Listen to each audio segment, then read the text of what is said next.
You will hear a number of different recordings, and you will have to answer questions on what you hear. There will be time for you to read the instructions and questions, and you will have a chance to check your work. All the recordings will be played once only. The test is in 4 sections. Write all your answers on the question paper. At the end of the real test, you will be given 10 minutes to transfer your answers to an answer sheet. Now turn to Section 1.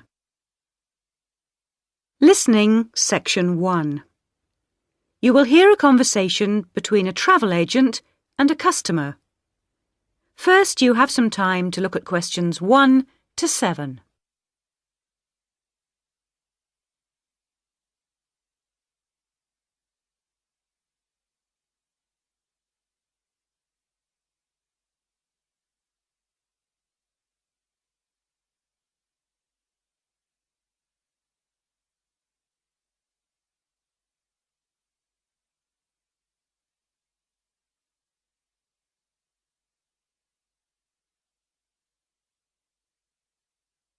You will see that there is an example that has been done for you.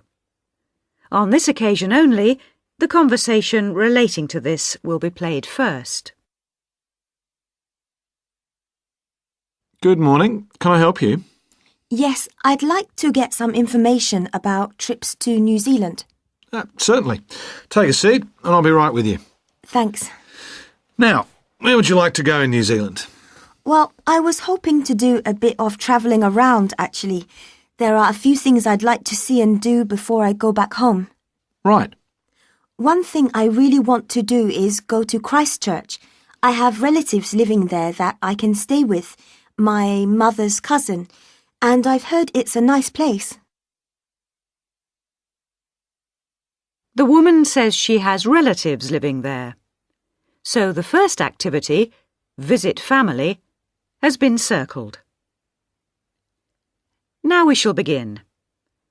You should answer the questions as you listen, because you will not hear the recording a second time. Listen carefully and answer questions 1 to 7. Good morning. Can I help you?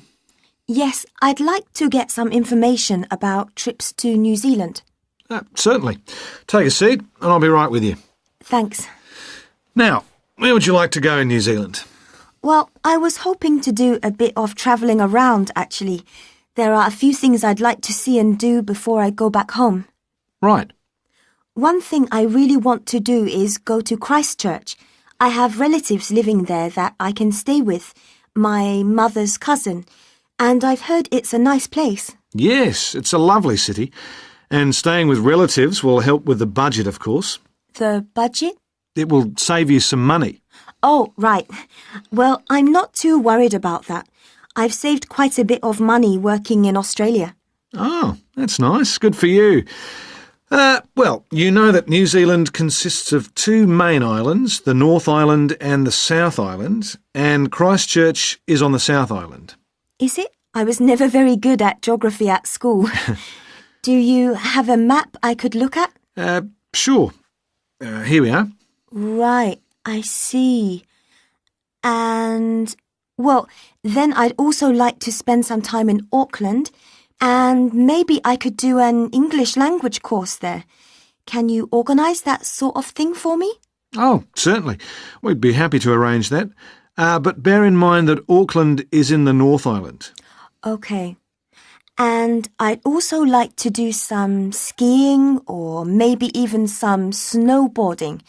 I hear New Zealand is a great place for that. Yes, absolutely.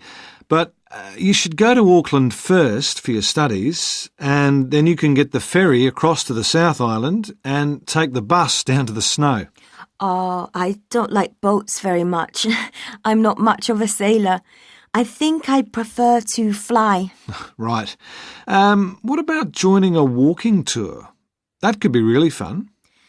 Not sure about walking, but joining a tour might be a good way to travel because then I might make some friends my own age. Now, let's get some details. Can I have your name, please?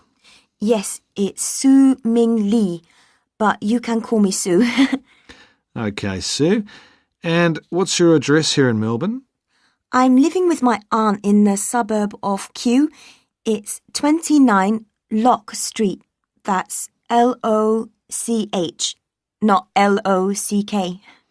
Do you have a phone number that I can get you on? The best thing would be if I give you my mobile. I always have it on me. It's 0402 558 992. OK. And when do you want to travel? Because you'll need to be down south in July or August. Oh, yes, of course. That's winter, isn't it? So I better go to Auckland in May. Yes, let's say departing from Melbourne on the 1st of May, that's a Saturday, and then you could begin your course on Monday the 3rd. That sounds great. And how long would you like to study for? A month, 2, 3? What do you think? Well, I'll probably need more than a month. What about 8 weeks until the end of June? Fine. I'll see what I can do. Oh, and how would you like to pay for this? On my Visa card, if that's possible. Before you hear the rest of the conversation, you have some time to look at questions 8 to 10.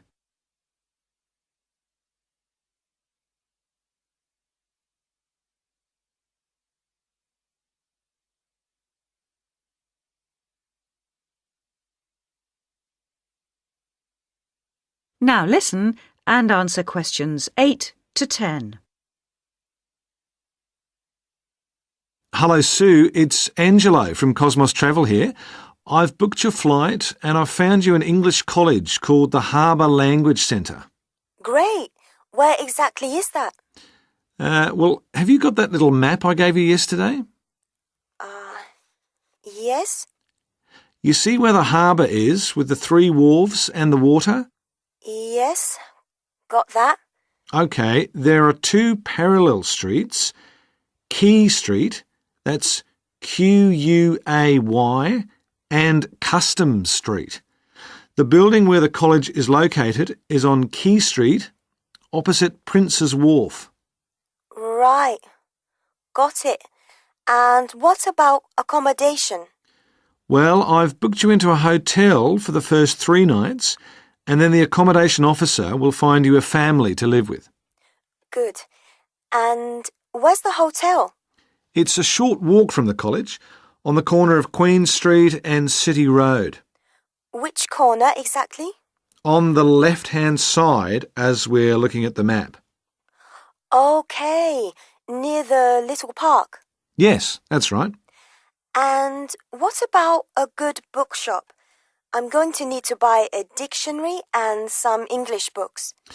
Yes, well, I believe there's a really good language bookshop on the corner of Customs Street and Queen Street. It's near the college, so that's pretty convenient. Thank you so much. You've been really helpful. That is the end of section 1. You now have half a minute to check your answers.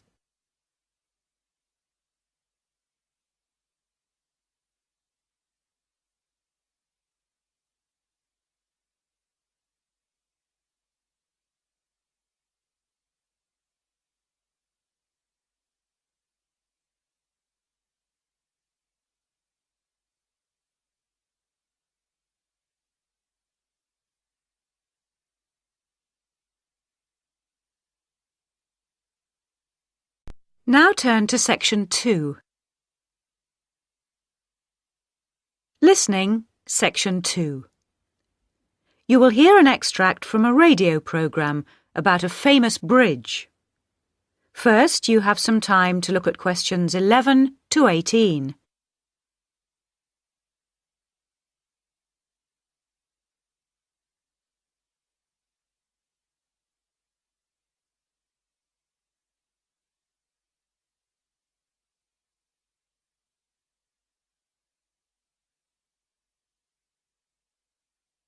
Now listen carefully and answer questions 11 to 18. The Sydney Harbour Bridge is nearly 3/4 of a century old, and to help celebrate this important occasion, our reporter Sarah Chambers has compiled this brief history of her favourite bridge. A bridge is more than just a crossing over a river or a waterway. It is a landmark in its own right, a landmark which allows us to identify one city from another. Think, for instance, of the Bridge of Sighs in Venice, or the magnificent Charles Bridge in Prague. Each of these cities can be recognised by their famous bridges. The Golden Gate Bridge in San Francisco is another example of a city known by its bridge. But in addition to this, a bridge is a kind of ornament for a city, similar, if you like, to a cathedral or a palace. Here in Sydney, we may not have our own palace, but we do have our famous and much-loved bridge, the Sydney Harbour Bridge, which is sometimes affectionately known as the coat hanger because of its arched shape. It was built back in the 1930s, and so the bridge is coming up for a significant birthday. Let's have a little look at its history. Although the idea of building a crossing over Sydney Harbour had been discussed many years earlier, it wasn't until the year 1916 that the state government agreed to allocate some money for the construction of a bridge. The chief engineer for the bridge was a man called Dr. John Bradfield, a brilliant engineer who supervised the entire project from beginning to end.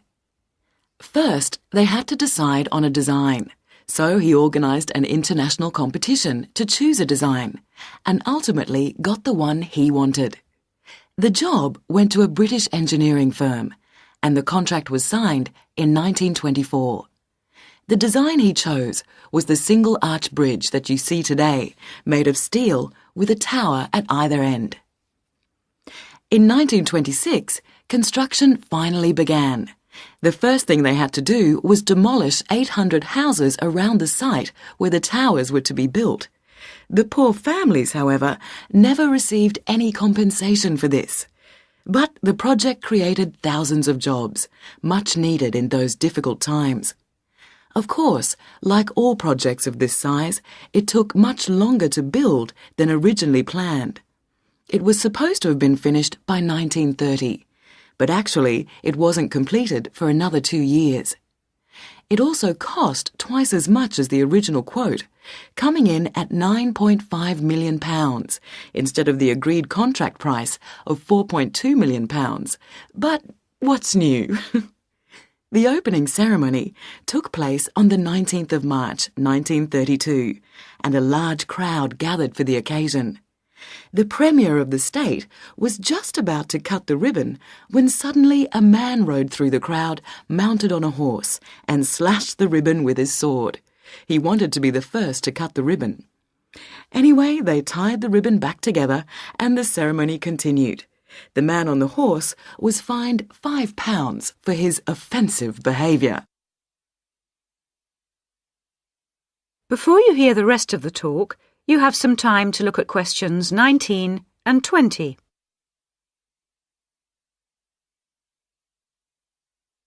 Now listen and answer questions 19 and 20. Since then, millions of cars have crossed the bridge, each paying a toll to do so. By the early 1980s, the government had paid off the loan for the money they'd borrowed all those years before. But motorists continued to pay to cross from north to south. This money was subsequently used to build a tunnel under the harbour to reduce the amount of traffic on the bridge. The tunnel was opened in 1992 and cost $544 million. It is 2.3 kilometres long and is equipped with all the latest technology, including closed-circuit television to monitor any problems.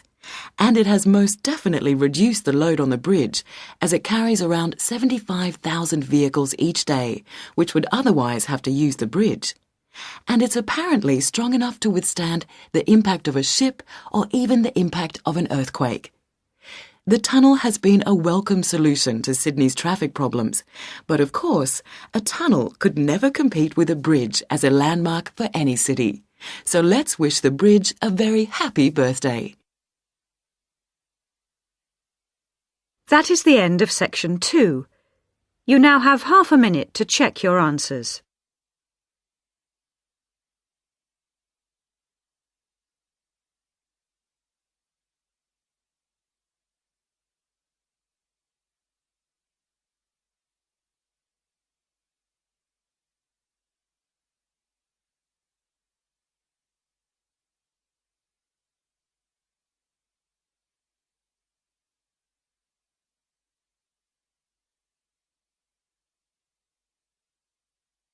Now turn to section 3.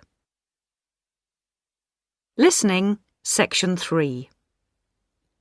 You will hear 2 students discussing the subject of rock art. First, you have some time to look at questions 21 to 27.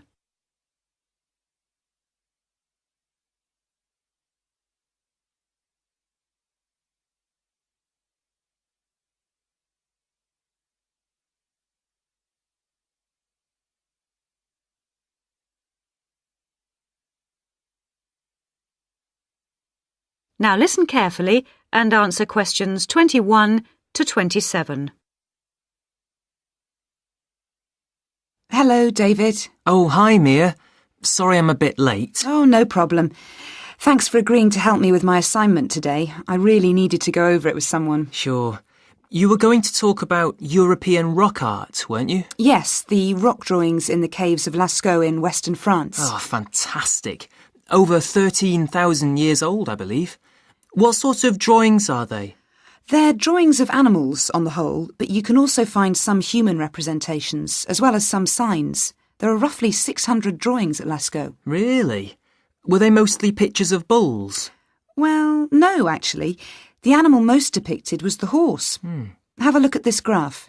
It shows the distribution of the different animals. You see, first the horse, and then, after that, a sort of prehistoric bull. Oh, OK. That's interesting, isn't it? And the third most commonly drawn creature was the stag. There were some other animals, but these are the main ones. What are the drawings like? I mean, what sort of style? Well, the bulls are depicted very figuratively. They're not very realistic. They're very big by comparison to the other drawings of people and signs. They appear to be almost three-dimensional in some cases, following the contours of the cave walls, but of course they're not. Amazing. Perhaps they felt these animals were the most impressive and needed to be represented like that. Yeah, maybe. The drawings of humans, by contrast, consist of just simple lines, like the stick figures my little sister draws. Perhaps humans were seen as less important. Perhaps. What about the signs? How did they draw them? There doesn't appear to be much evidence of signs, and those that have been found are usually made up of little points. Rather like Aboriginal art from Australia. Yes, something like that, but not as complex, of course. So, apart from the bulls and horses and stags, were there any other creatures depicted? In 1 or 2 chambers you do find pictures of fish, but they're quite rare. What sort of size is the cave? It must be quite large to have that many pictures. Well, it's actually a number of interlinking chambers, really. Here's a map showing where the different drawings can be found. Oh, good. Let's have a look at that. The first 20 metres inside the cave slope down very steeply to the first hall in the network. That's called the Great Hall of the Bulls. Here. OK. Then, off to the left, we have the Painted Gallery, which is about 30 metres long and is basically a continuation of this first hall. But further into the cave. Exactly. Then we find a second, lower gallery called the Lateral Passage. This opens off the aisle to the right of the Great Hall of the Bulls. It connects the next chamber with an area known as the Main Gallery. At the end of the Main Gallery is the Chamber of Felines. There are 1 or 2 other connecting chambers, but there's no evidence of man having been in these rooms. Before you hear the rest of the discussion, you have some time to look at questions 28 to 30.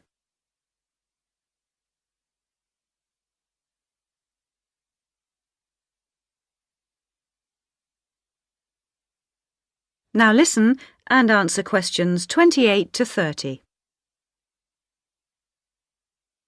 Is the cave open to the public today? Well, no, because after the initial discovery in 1940, it was opened and literally millions of people came through to see the drawings. Then, in the 50s, the experts started to worry about the damage being done to the drawings, and the government finally closed the Lascaux cave in 1963. Is that so? It wasn't really the tourists that were doing the harm, but the fact that after thousands of years, the cave was suddenly open to the atmosphere, and so bacteria and fungi started to destroy the pictures. You need a special permit to enter the cave now, and very few people can get that, unless they're scientists or have some official status. It's a shame, but I can see that they had to do something to protect the cave. So that means you can no longer see this rock art. Well, not exactly. What they've done is recreate the drawings in a man-made cave, which you can visit. Oh, brilliant. Yeah, the authorities decided to reproduce the two best sections of the site, so they've created a life-size copy of the Hall of the Bulls and of the painted gallery. It's just a cement shell, which corresponds in shape to the interior of the original. So now you can visit the caves without actually harming any of the 13,000-year-old paintings. Mm-hmm. That is the end of section 3. You now have half a minute to check your answers.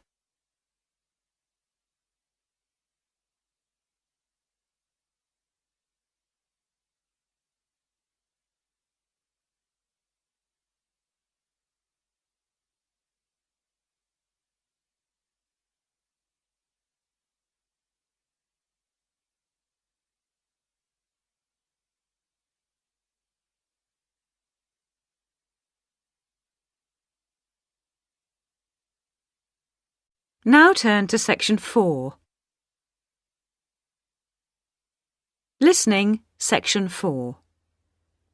You will hear an extract from a university lecture on the topic of marketing. First, you have some time to look at questions 31 to 40.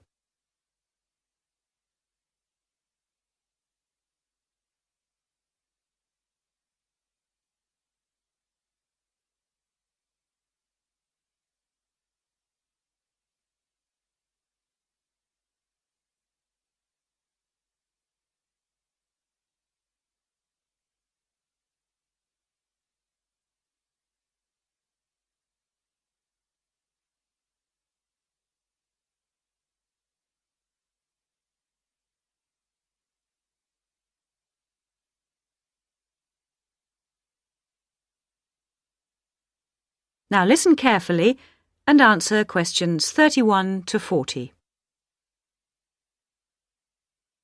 Last week we looked at some general principles associated with marketing, and today I'd like to look at some of those points in a little more detail.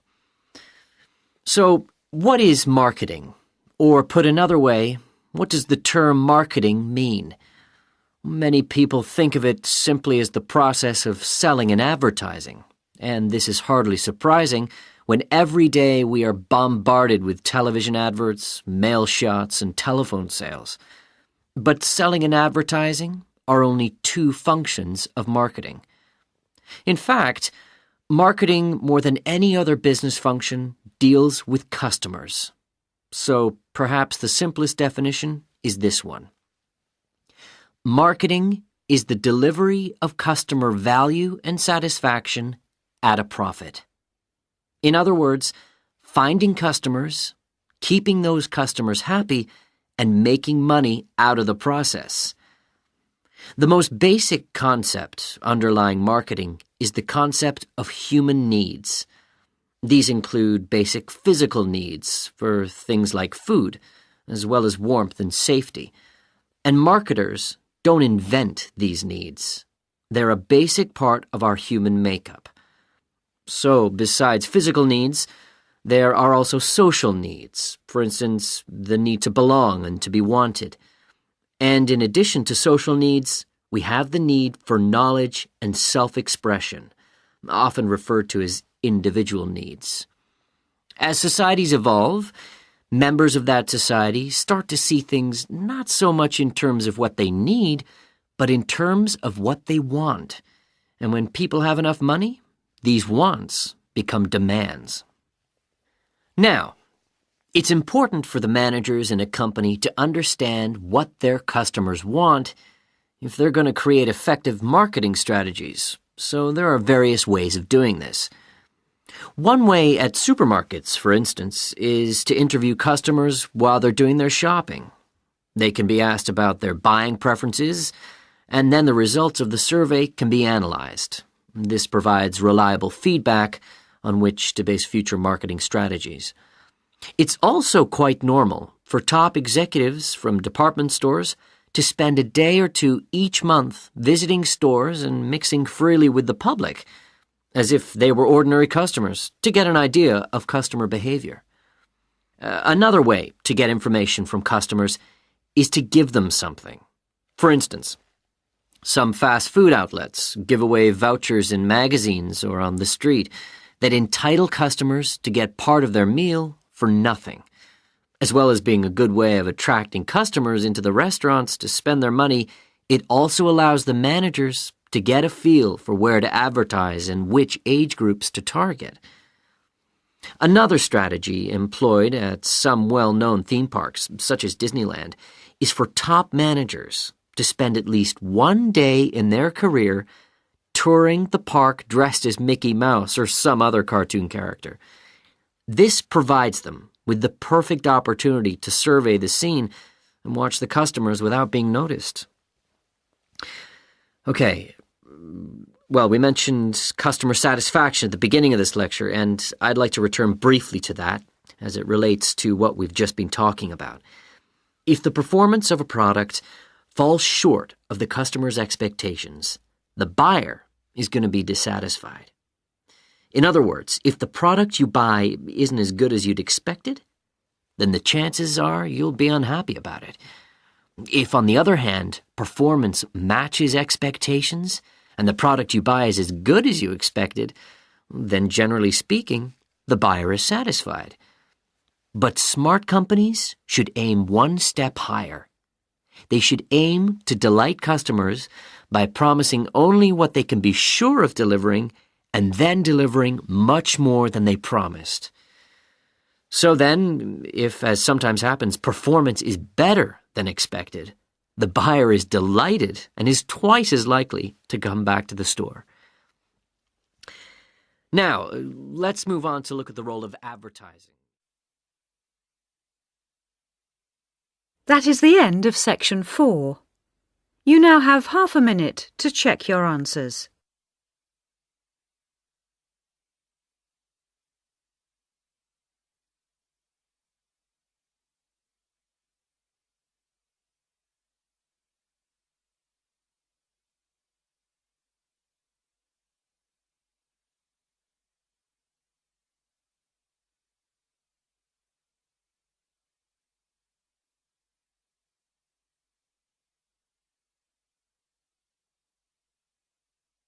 That is the end of the listening test.